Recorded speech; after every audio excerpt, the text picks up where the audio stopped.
Zertuche here. All right, so yesterday or the day before was Storytelling Thursday, and I missed out on it. My bad, guys. Just got the website jumping me through hoops, and literally me jumping through hoops trying to get it done. But I wanted to touch back base on it. The reason for it is because I really enjoy telling these stories of what we've done in our fishing career and history and everything that we've learned and how we came about to be where we're at today. So this one's going to date back about 28 years, 29 years this story goes back. And what it was we were fishing out on Ocean Drive. There was a spot, it's a dead end road, and it's called Earhart.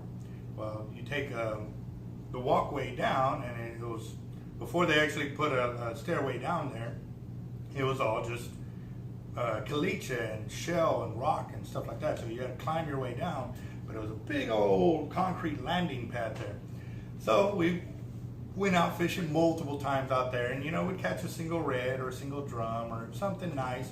But it was cool because we got to go fishing. There was a little beach area that we could kind of go and play in the water and come up and dry ourselves out in the sun on a big old concrete pad. Well, one weekend, one of our uncles on my dad's side of the family said, you know what, why don't we camp out here? And me and my brother looked at each other like, well, if you'll stay, Mom, I know my mom will let us stay, because at that time we were still too young. So he asked my mom, and my mom, said, of course, so we went out there and we camped out for the night.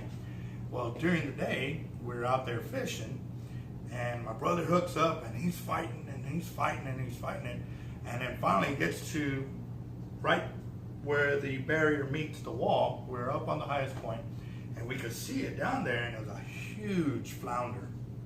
And at this time, we were very inexperienced at catching flounder. I mean, anything over 15 inches was a huge flounder for us, because most of the time, if we ever caught one or saw one, it was somebody else catching one, not us actually landing one.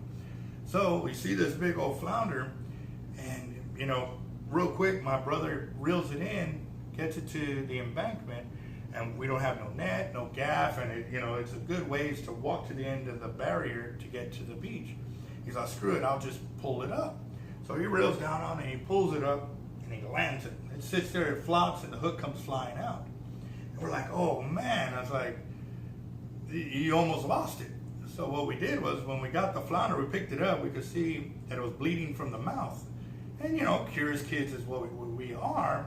We opened up the mouth, and we could see teeth missing on both sides of the mouth.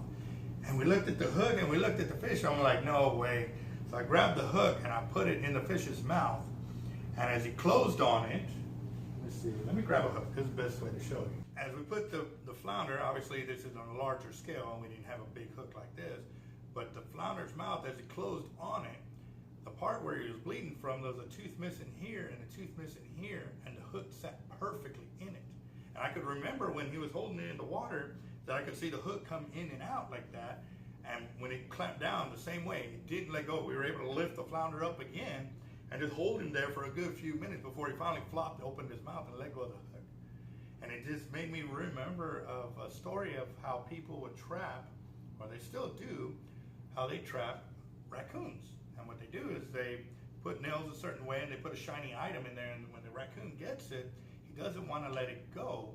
But if he were to just open his hands, he would be able to get away. So it kind of struck me as something pretty cool to remember, how aggressive flounders are and how they're unwilling to let go of something once they get a hold of it. So don't get a finger caught in a flounder's mouth, because it can do a lot of damage. They've got some very, very gnarly teeth on them.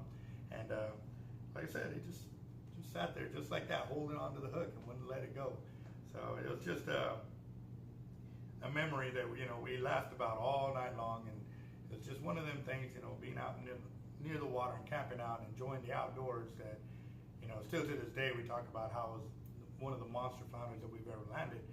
And I want to say it was in the 29 to 30 inch range. I'll get with my brother Carlos, and he was the one who caught it. He's my older brother. Don't let him fool you if you ever meet him. He likes to say he's the younger brother, but I'm the younger brother. I just make it look more manly. All right, guys, y'all have a good one.